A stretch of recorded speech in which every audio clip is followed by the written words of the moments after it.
কবি জয় গোস্বামীর লেখা বসন্ত উৎসব। কবিতা পাঠে রাজ আদিত্য। কাকে তুলে দিতে গেছি ভোরবেলার ট্রেনে, দোলের পরের দিন, গাছে গাছে তখনও আবির। ওই তো প্রথম রোদ নেমে এলো, তার মুখে কপালে। ট্রেন আসতে দেরি আছে, আরও দেরি, আরও দেরি হোক।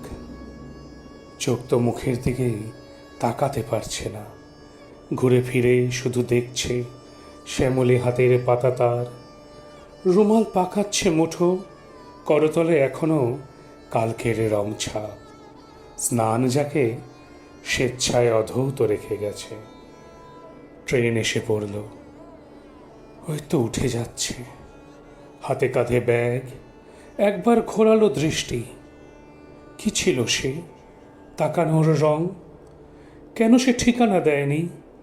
কেন বলেছিল কিছুই বোঝেন না আপনি? জানেনই না রং দেওয়ার একটাও নিয়ম। সেদিন বুঝিনি, আর আজকেও বুঝি না। আজ তো ফাল্গুন শেষ, হেমন্ত ফুরালো এখন। কি বলতে চেয়েছিল 28 বছর আগে, তার সে কথা হয়তো জানত বসন্তের শান্তিনিকেতন।